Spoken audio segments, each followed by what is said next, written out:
asalaamaaleykum maa ngi leen di nuyu waa DAP TV maa ngi leen di nuyu di leen sant fii nag maa ngi nekk fii centre de santé Dakar Plateau man maa ngi tudd Fatou Mboup di responsable vaccination fii nag dañ fay nekk pour ñàkk xale yi ci PV. waaw relance bi li ko waral mooy parce que dañoo gis ni que xale yi dafa am ñoo xamante ni ñu ngi ñëw di ñàkk si normal mais des na ci ñoo xamante ni seen ñàkk yi dafa xaw a sooxe tuuti du ñu ñëw normal du ñu respecté seen ñàkk yi te ñu bëggoon nag population bi jàppale ñu ci bu baax a baax a baax a baax parce que ñàkk yi yëpp disponible na ndax ñàkk yi mooy aar xale bi ñu bëggoon nag waajur yi taxaw ci jàppale ñu ci ñàkk xale yi ba xale yi eggali seen ñàkk ba ñàkk yi jeex li waral loolu liñ ci yaakaar mooy parce que rumeur des fois ñoom yaay yi dañuy dégg ni que ñàkk yi baaxul wala ñàkk yi dafa metti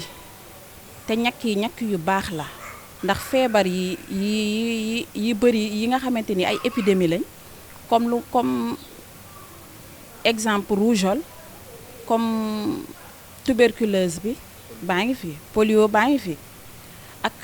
coqueluche baa ngi fi fièvre jaune baa ngi fi kon hépatite bi yooyu yëpp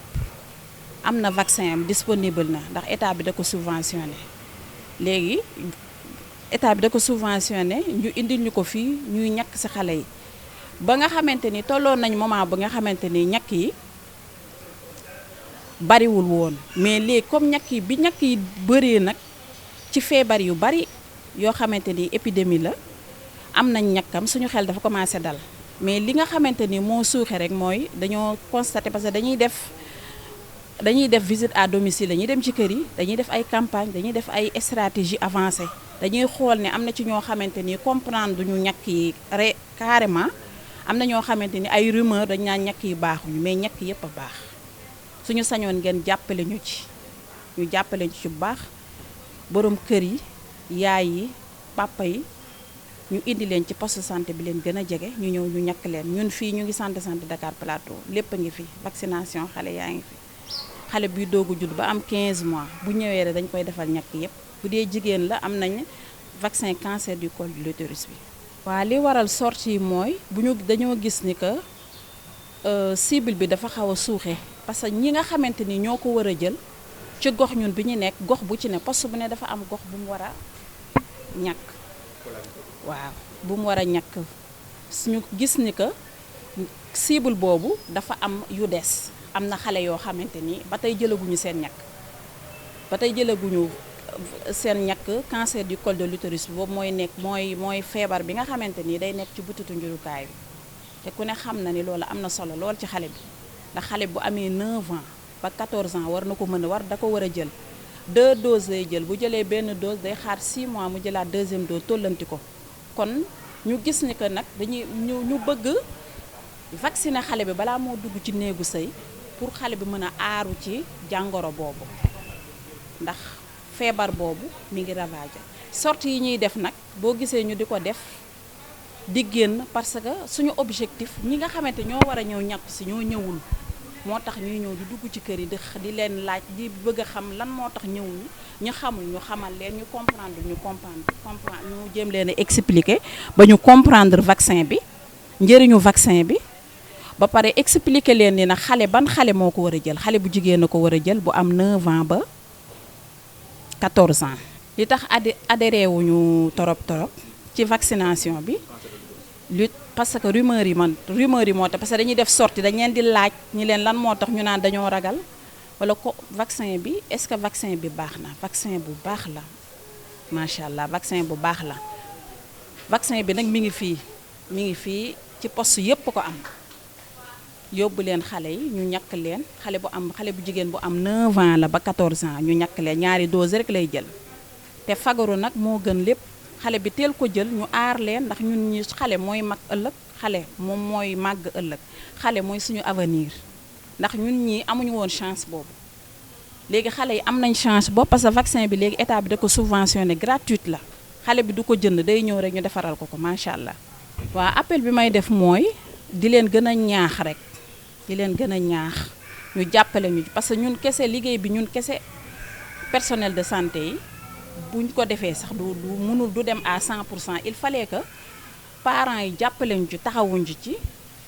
yóbbu xale yi pour ñu ñàkk leen kilifa yi nag ñi nga xam borom kër yi lañu ñu leen di ñaan pour ñu indil ñu xale yi ñu ñàkk leen.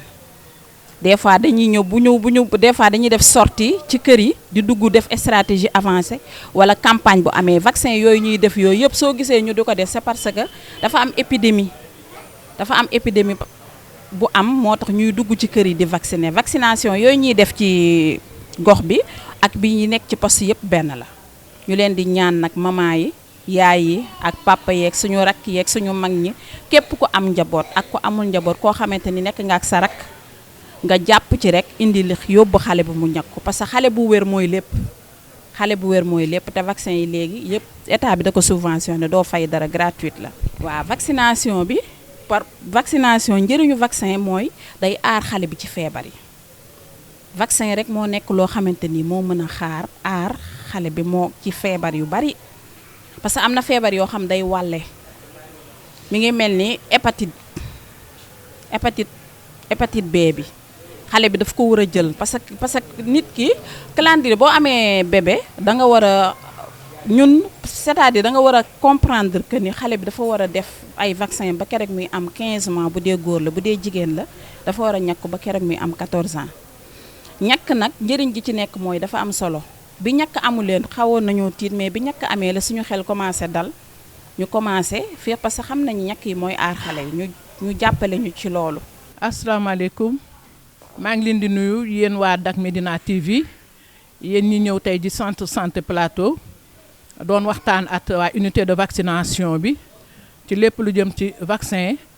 mu tombé nag man ma nekk bàjjenu gox maay présidente des bàjjenu gox du district sud mais fii mooy sama centre fii laay liggéeyee ma tudd Adja Khadijatou Gueye. waaw boo ma laajee lan mooy njëriñu vaccination danaa ci war a mun a tontu bu baax donte man yaay laa ndax vaccin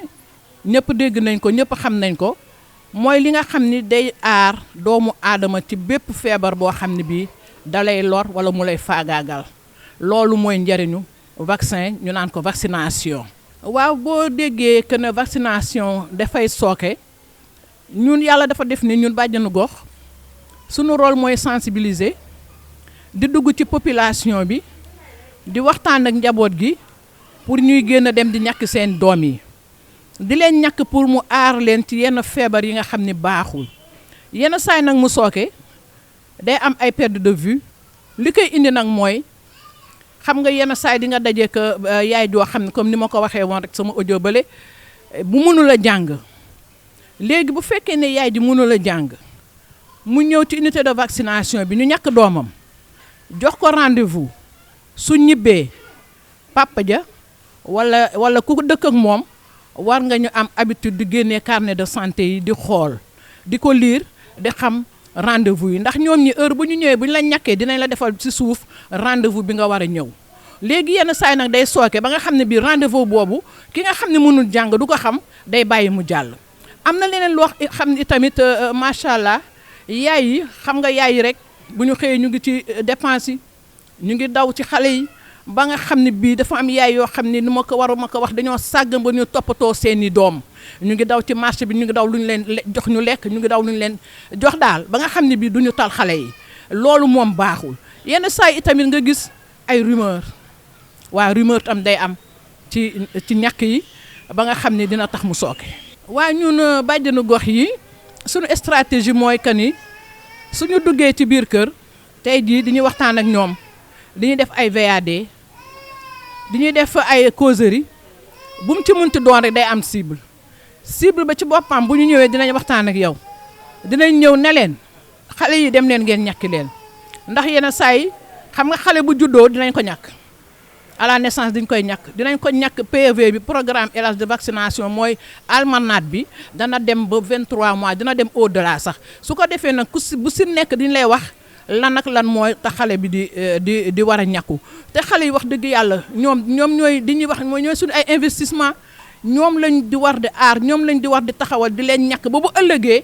ñu war ñu mën a taxawal ci biir kër yi ñu war ñu mën a doon nag ci biir kër yi. looloo tax nag luñ ci mën rek di ñu waxtaan ak yaay yi nee na jël leen xale yi ngeen dem ñàkk leen su ngeen leen bàyyee fi bu leen feebar bi dalee dana metti torop bu leen fajul à 100% dana leen faj à 80% wala 90%. di nga gis ñoo xam ne nag vraiment dinañ ko nangu ba dinañ ñàkk seeni doom. waa appel bi may def rek mooy toujours rek li ñuy wax mooy que ni état du Sénégal dafa taxaw ci wérgu yaramu njaboot gi mu tombeek nag ñu am ci sunu centre de santé ak poste de santé yi ay unité de vaccination yoo xam ne boo ñëwee accueil ba macha allah dinañ la taxaw fañ la war a mën a taxawoo danañ la ñàkk lañ la war a ñàkk danañ la jox rendez-vous ba nga xam ne bii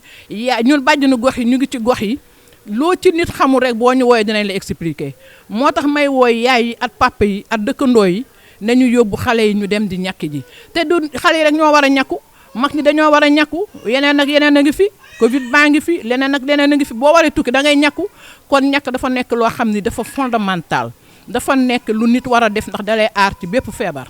bu la war a faagaagal. salaamaaleykum man la Dégène Gueye Fass laa jóge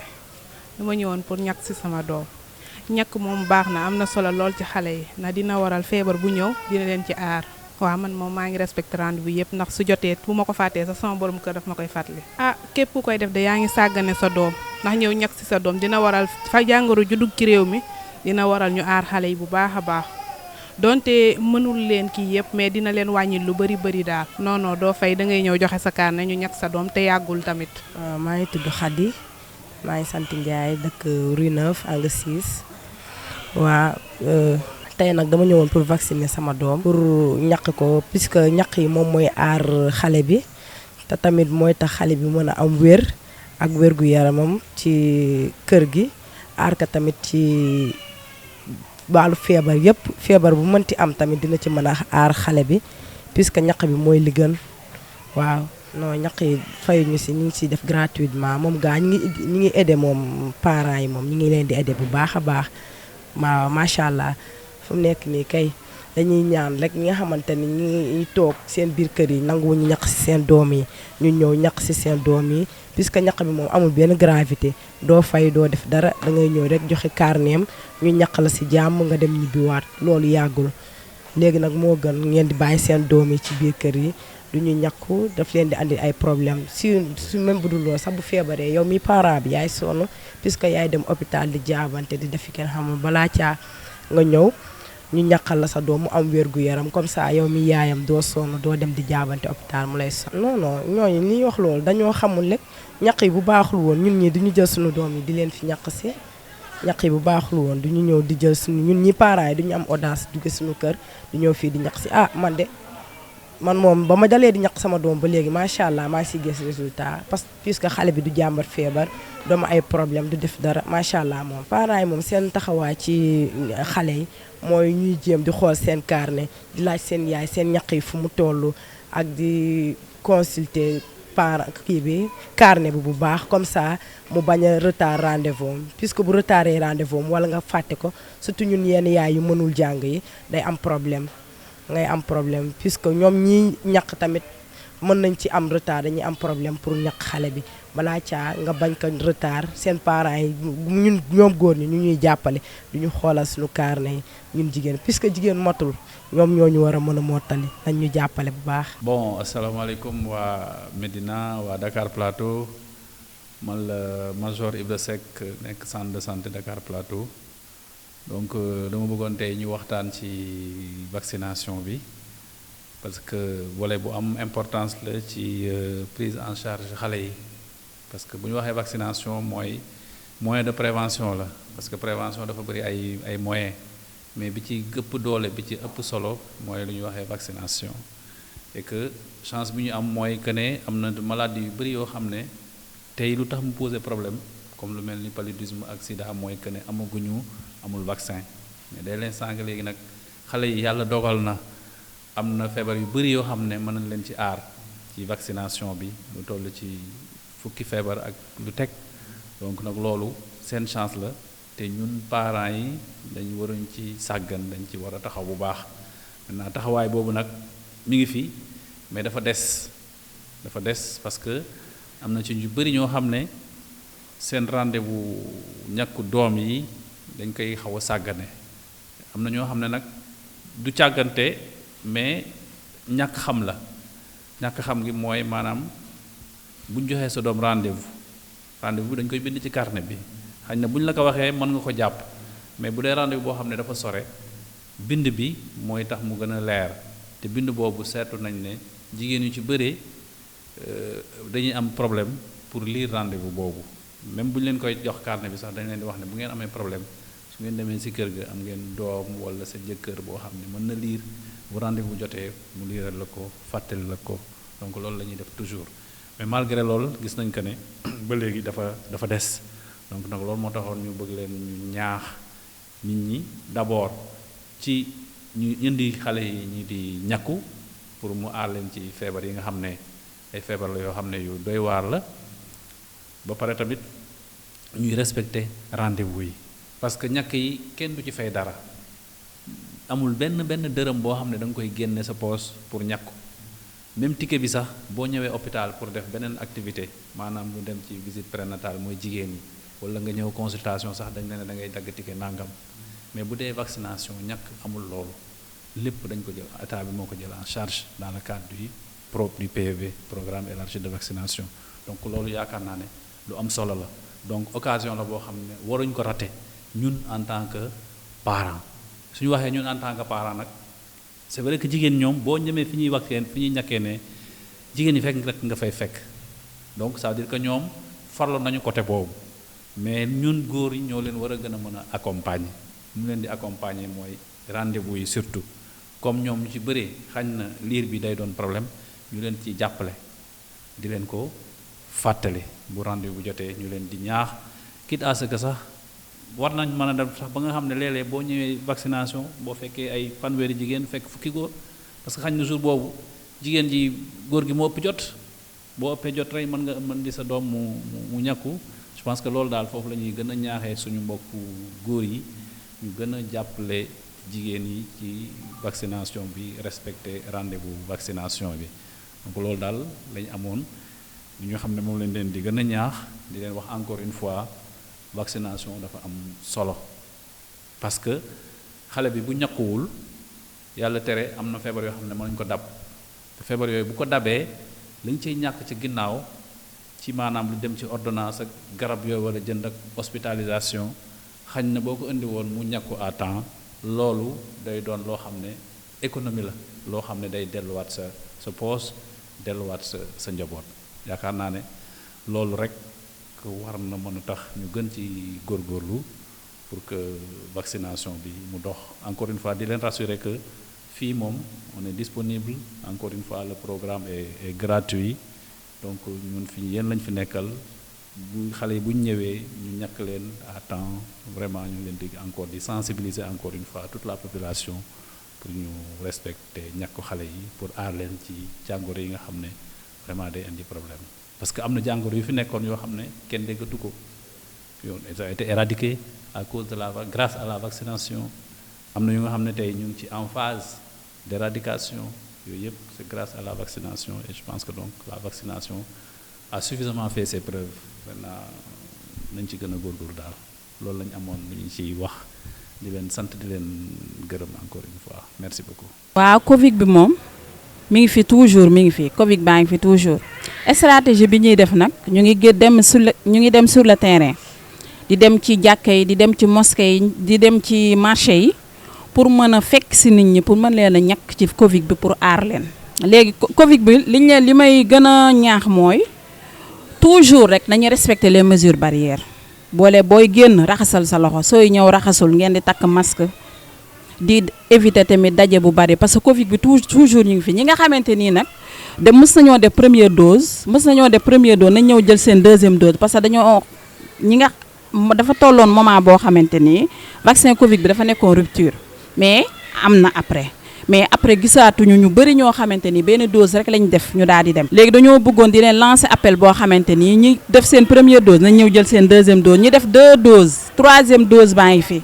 ñu ñëw def seen troisième dose parce que bu ñu defee 2 doses ba matee 6 mois dootul valabilité ñu ñëw def seen 2e dose aar seen bopp parce que Covid bi mu ngi à tout moment mi ngi fi. di leen ñaan nag ngeen taxawaat ci xale yi di respecter rendez-vous xale yi di leen fàttaliku ci rendez-vous yi di lire rendez-vous parce que vaccination même soo comprendre soo déggul France sax dañu lay expliquer olof loo comprendre da ngay laajte nga bañ a am benn kersa ñu expliquer parce que loolu moo ñu fi tax a toog ñu leen di nag gërëm nag population bi yëpp jàpp leen ci bu baax a baax a baax. ñu taxaw xale yi taxaw mag ñi taxaw suñu yaay yi suñu papa yi parce que mag xale bu wéree mag wér kër gi day yomb kër gi day naat kër gi day neex.